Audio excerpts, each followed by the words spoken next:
Ika-56 na kabanata, sa pagpapatuloy. Napahampas ng kamay sa lamesa si Ryong sinasabi na nahuhuli ang mga disipulo ko. At gusto mong itigil ko ang pag-eensayo? At isa pang guro, hindi ba masyadong maaga para magdesisyon? Dagdag pa niya habang nagulat ang mga ito na napatingin sa nawasak na lamesa na niisip mo bang nakakatawa ang edukasyon? O iniisip mo bang napakahalaga ng relasyon ko kay Grandmaster Jin? Kung hindi, baka iniisip nyo na hindi sapat ang galing ko para turuan sila? Na naglabas ng enerhiya siya sa kamay na may madilim na ekspresyon ng muka. At sumulat sa lamesa gamit ang kamay habang sinasabi na sige, sabihin mo sa kanila. Na ito ang sagot ko. At makalipas ang 4 na araw, hawak nito ang kahoy na may gulat sa muka na nakatingin dito. Binasa nito ang nakasulat sa kahoy na hindi ko ibabalik ang mga estudyante hanggat hindi pa tapos ang kanilang pagsasanay. Dagdag pa nito na sinasabi ba niya na hindi niya ibabalik ang mga estudyante hanggat hindi pa tapos ang pagsasanay.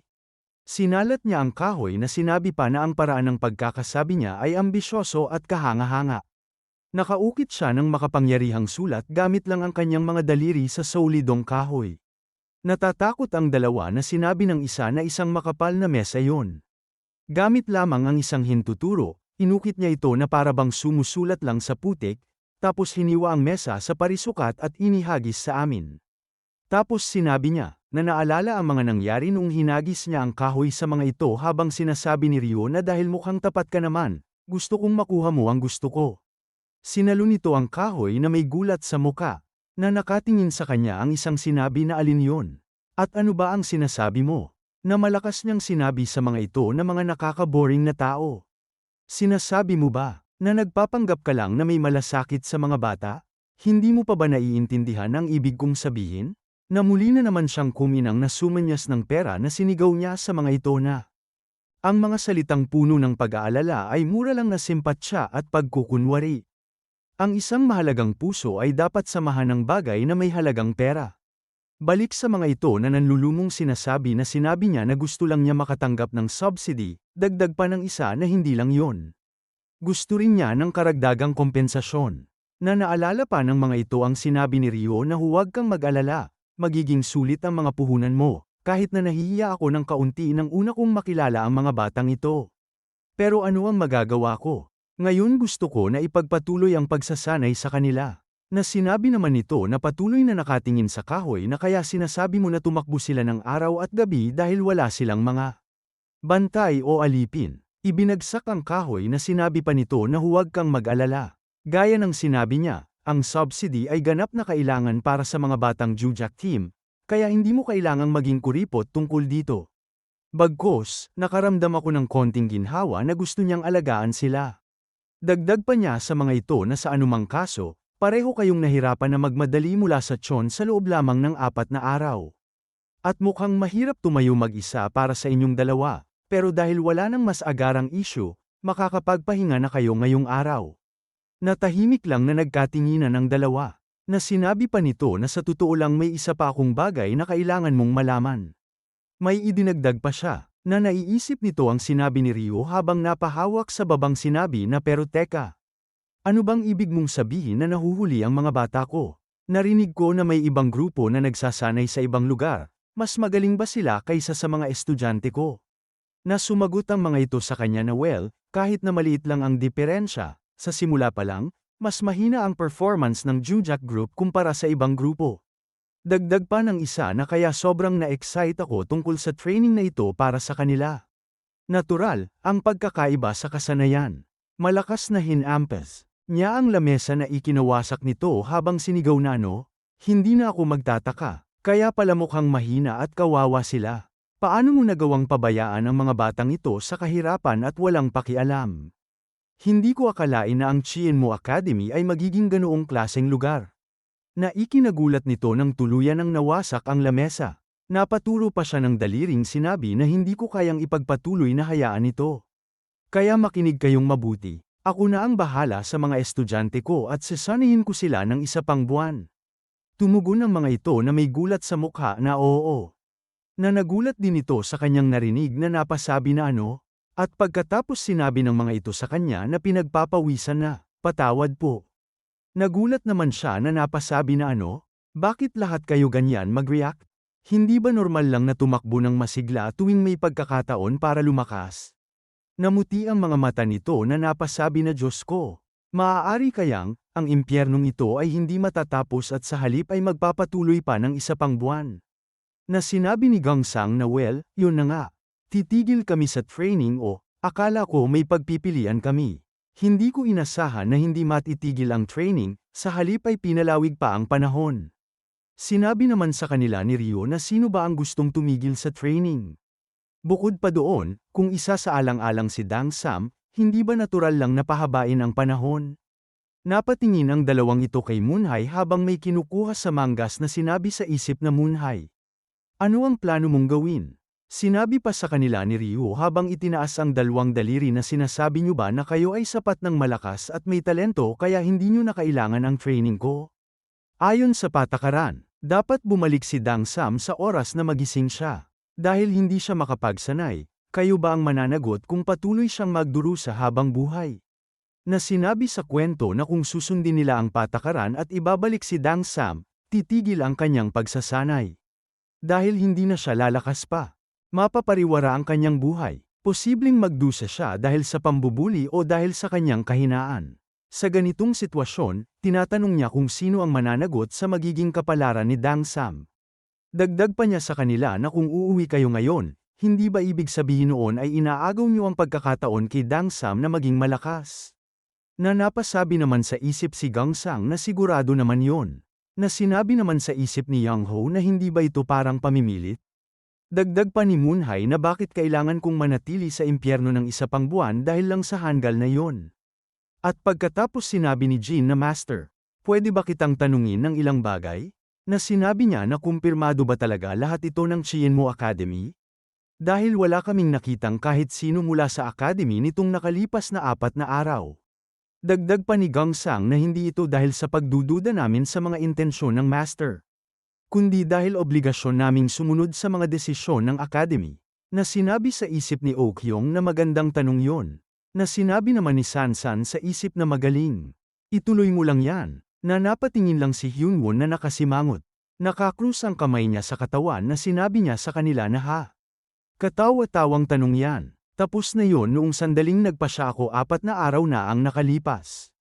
Natumugon si Hyunwon na kaya bakit mo pa sinasabi sa amin ang desisyong yun ngayon? Hindi ka ba talaga lumabas kahit minsan sa nakalipas na 4 na araw? Kaya paano mo malalaman kung pumayag sila? Sinabi sa kanya ni Ryo na tama yon, naging abala ako sa pagtanggap ng karagdagang pondo at paghahanda ng pagkain at mga gamit para sa training sa susunod na 2 buwan. Pero sa palagay mo ba talaga, tututulan ng Chienmo ang desisyong ito? Dagdag pa niya na alam mo ba kung ano ang sinabi ng Chienmo Academy nung ipinagkatiwala kayo nila kay Grandmaster Jin? Na sinabi sa sulat na nais naming imbitahan si Grandmaster Jin upang maging mentor sa training camp ng aming mga estudyante, sila ay mga natatanging talento na siyang mamumuno sa kinabukasan ng mundo ng Merem.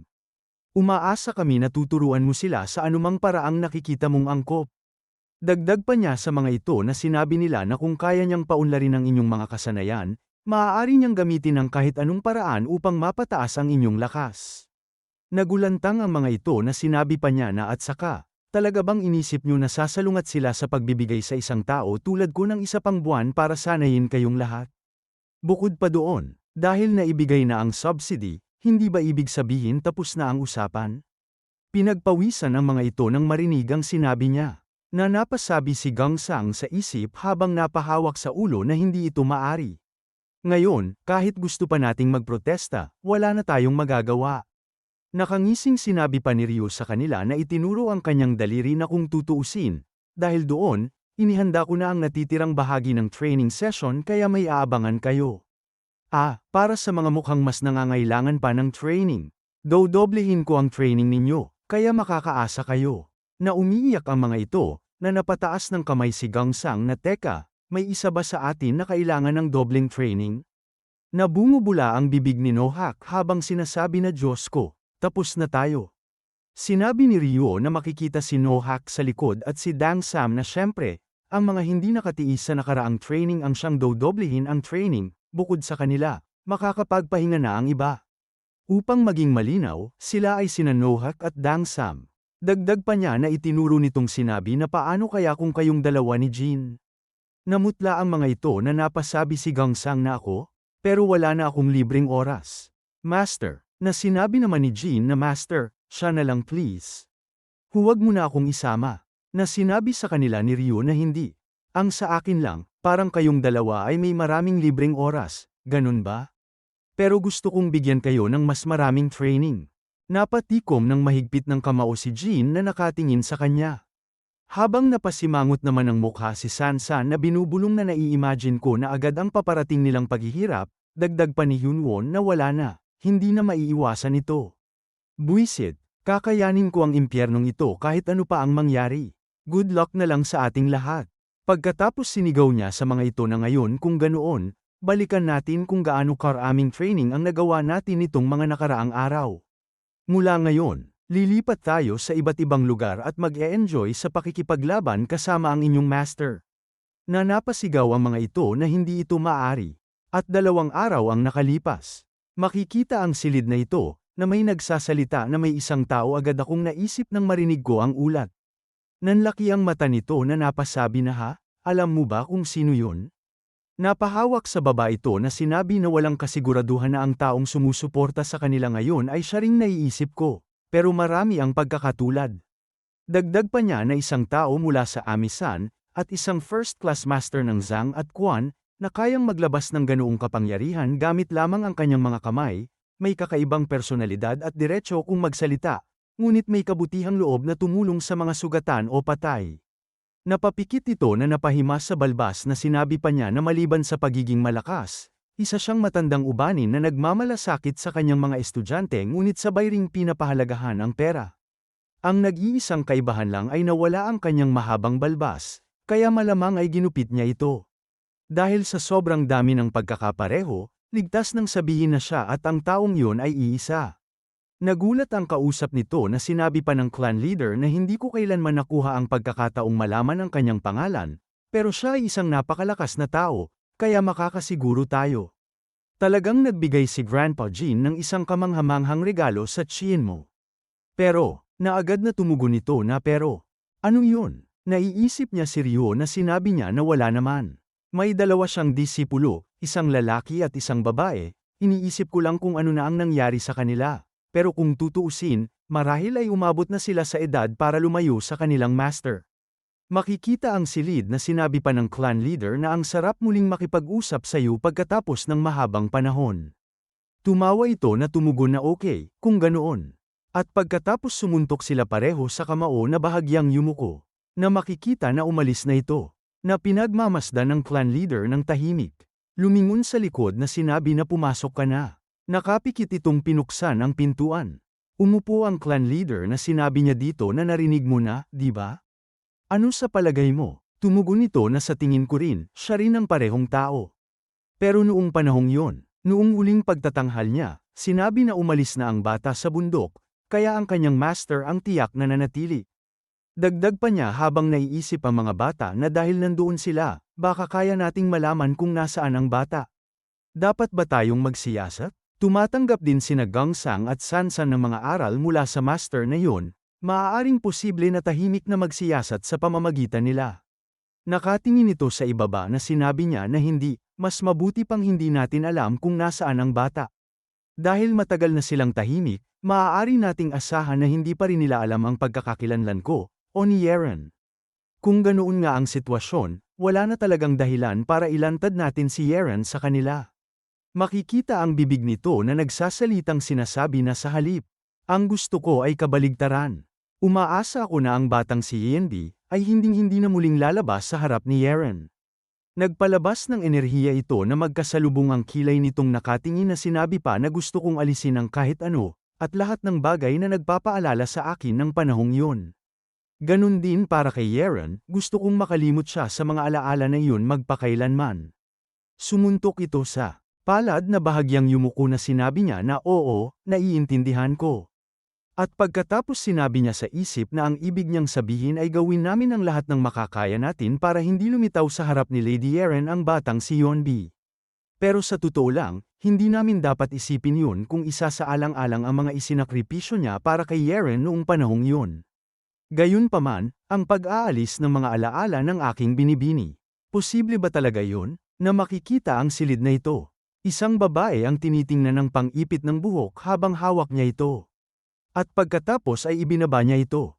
At dito na po nagtatapos ang ika-46 na kabanata.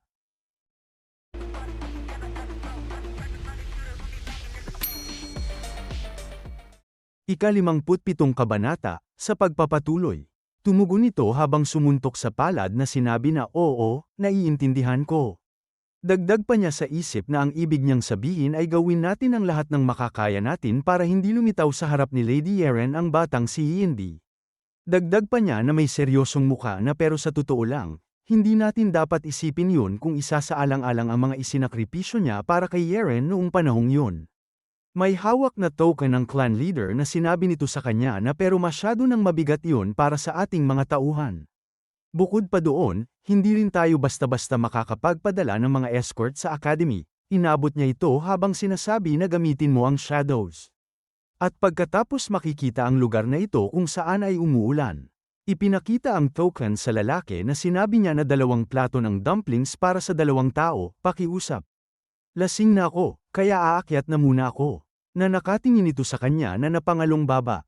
Habang umaakyat hinailan nito ang lubid na may nakakabit na kampanang maliliit. Nakaakyat na siya at pumasok sa pintuan. Nakita niya ang lalaking ito na kumakain ng siopaw na napatingin sa kanya. At pagkatapos sinabi nito sa kanya na ang tagal na nating hindi nagkita, di ba? Kumuha ito ng dumplings habang sinasabi na ibig mong pigilan ng batang si Yeonbi na makita si Lady Yeren, ngunit hindi saktan o patayin. Kailangan ba talagang gawin ang lahat ng ito? Tumugon ito na tama yon. Dagdag pa niya na ang pinakamahalaga ay hindi malalaman ng young lady ang tungkol dito, siya ang kanyang nag-iisang kaibigan at tagapangalaga noong bata pa siya. At kung malalaman niya ito, hinding-hindi niya tayo patatawarin. Na makikita lang itong patuloy sa pagkain. Naiisip pa niya si Yeonbi na sinabi nito na malakas na siya noong bata pa siya, kaya mas kakilakilabot na siya ngayon, pero gawin ninyo ang lahat para pigilan siya. Pagkatapos ng lahat, ito ay isang kaso na maaaring yumanig hindi lamang sa pamilya ng clan, kundi sa buong mundo ng Miriam. Puno ang bibig nitong tumugon na ganun ba kalala? Well, narinig ko na yon, pero parang may iba pa akong dapat alamin, hindi ba? Na naalala niya ang sinabi ni Yeonbi na tungkol naman sa bayad, sabihin natin, kailangan ibigay sa akin ni Rin ang 3 hiling. Na sinabi ng lalaki sa kanya na ang ibig mong sabihin ay yung 3 pabor. Well, kung hihiling siya ng kakaiba gamit yun bilang dahilan, pwede na lang natin baliwalain. Na sinabi ni Nam Gongjin na baliwalain, nagawa niyang malampasan ang kanyang mga takot noong araw na narinig niya ang kanyang unang hiling. At dahil dito mismo, nakuha natin ang mata. Mula noon, ilang taon na ang ginugol ng young lady para sa kanyang sarili, lahat upang tuparin ang pangakong yon. At minsan tinanong ng master ang young lady tungkol dito. Na sinabi niya na Yeren, ano ang gagawin mo kung hihilingin ng batang yon ang isang nakakatakot na kahilingan? Ang iyong buhay, ang buhay ng iyong ina, o ako, o kung hihiling siya ng isang bagay na makakapanganib sa paligid mo o sa mundo. Natahimik lang na nakatingin ito sa kanya.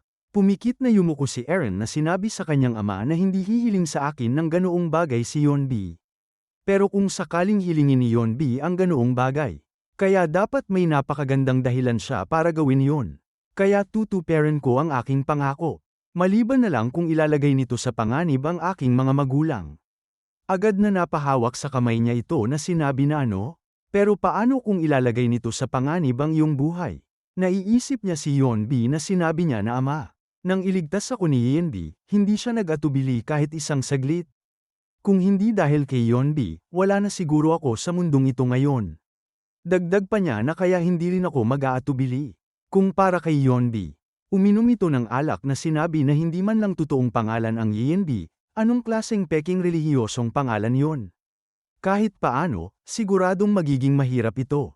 Seryosong sinabi ni Nam Gongjin habang naiisip ang master ni Ryu na noong panahong yon, ang batang iyon ay may dalisay na puso at isipan, pero, isang bata na lumaki nang nagtatanong at nag-iikot mula pagkabata ayon sa kagustuhan ng master na may masamang intensyon. Napahinga ng malalim si Namgang Jin na sinabi pa niya dito na hindi ba posible na lumaki siya ayon sa nais ng kanyang master. Ang young lady ay may kakayahang makita ang loob ng isipan at puso ng tao, pero yun lamang ay hindi sapat para maging tiyak.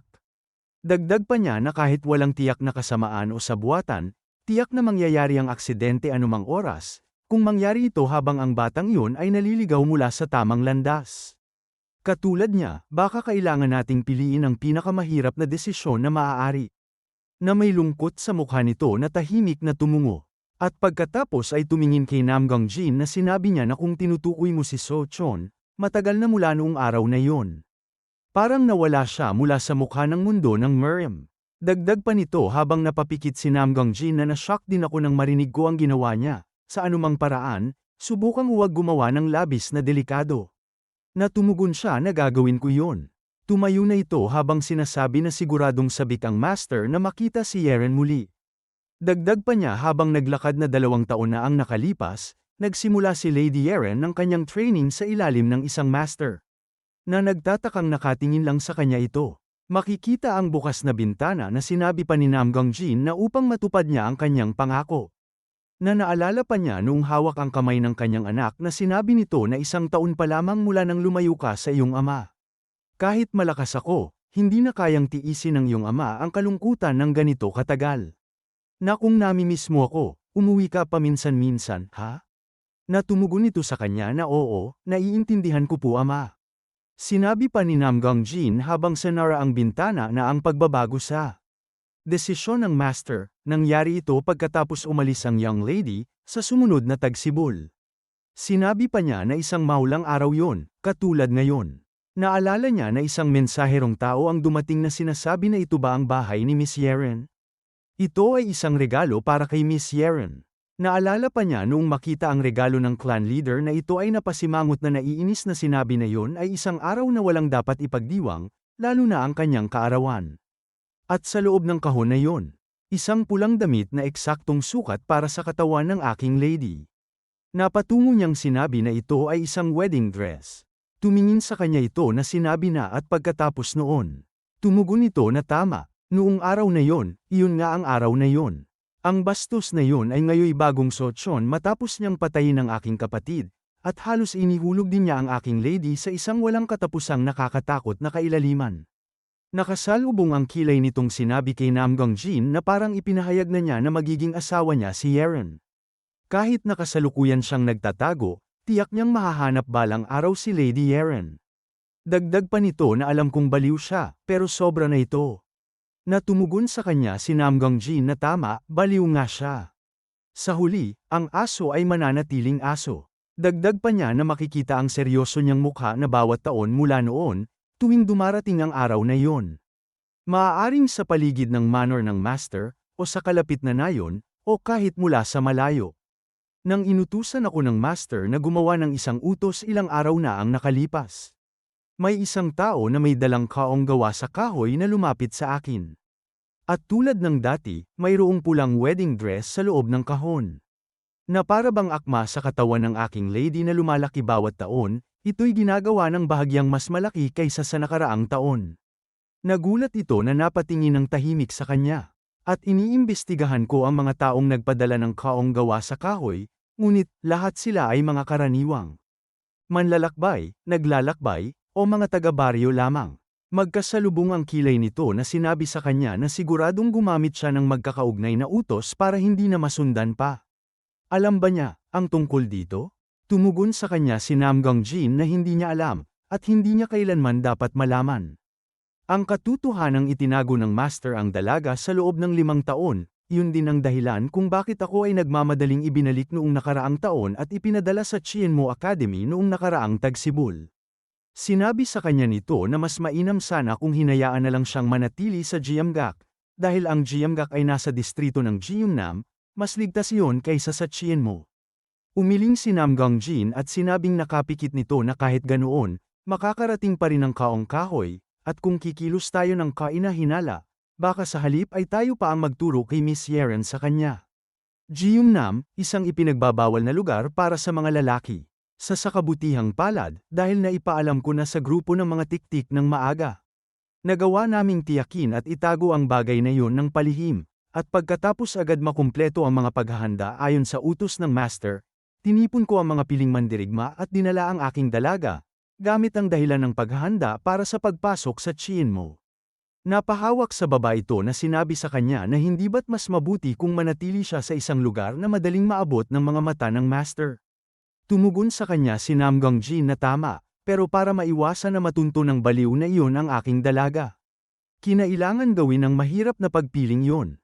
Dagdag pa niya habang naiisip ang baliw na lalaki na nakapikit na sinabi na at kaya, noong nakaraang tagsibol, ipinadala niya ang kaong kahoy sa Jiamgak, at doon din pumasok ang aking dalaga sa tiyan mo, ngunit ngayong tagsibol, isa sa aking mga tauhan mula sa tiyan mo ang nakatanggap ng kaong kahoy, ang hayop na yun, nagawa niyang sundan ang aking dalaga hanggang sa tiyan mo. Dagdag pa niya habang makikita na umuulan sa labas na kung isa sa alang-alang ang malubhang sitwasyong ito, at idagdag pa ang batang yun na si Yenbi, kahit ako, hindi ako kumpiyansang magagawang protektahan ang kaligtasan ng aking dalaga, kahit papakawalan ko ang mga escort guard sa paligid ng tiyan mo. Na sinabi pa sa kwento na dahil hindi nila kailanman nalaman ang tunay na pagkakakilanlan ng master ni Yenbi, wala silang kasiguraduhan kung siya ba ay binigyan ng lihim na misyon, pinalaking maging isang mamamatay. O may iba pang nakatagong layunin. Ang alam lang nila ay malakas na si Yeonbi noong bata pa siya, at ngayon, kung sakaling bigla siyang maging kalaban at umatake kay Yeren, tiyak na magiging isang nakakatakot na banta siya. Na sinabi pa ni Namgang Jin na upang ganap na mawala ang mga mapanganib na posibilidad, kailangan nating tinitingnan ang sitwasyon sa loob ng academy, habang kailangang gumalaw ang mga anino ng walang ingay. Yaong pinakamahuhusay upang hindi man lang mahalata ng dalaga. At nais ng aking Panginoon na makalimutan ng aking dalaga ang lahat tungkol sa batang si Yeonbi.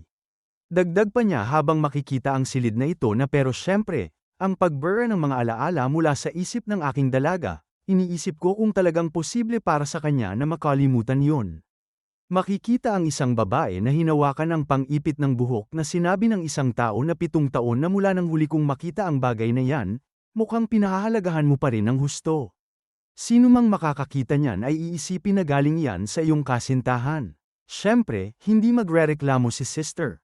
Ang ibig sabihin ng sister dito ay kapwa-disipulo ni Yeren sa ilalim ng iisang master, hindi kapatid sa dugo. Tumugon siya habang nakatalikod na para sa akin, ito ay isang alaala na magpakailanmang magpapaalala ng isang minamahal. Dagdag pa niya habang isinara ang kahon na tulad ng sinabi ko kay sister noon, matibay pa rin ang aking paniniwala, na tiyak kaming muling magkikita. At lumipat ang eksena kung saan makikita si Ryu hawak ang lubid na sinasabi niyang hoy. Bakit hindi ka naniniwala sa akin? Kaya mo yan. Tumatawid pala sa lubid si Gangsang habang may hawak na stick na nagbabalanse na sinisigaw na hindi ko kaya, master. Hindi ko kaya, sinasabi ko ang totoo. At dito na po nagtatapos ang ika-57 kabanata.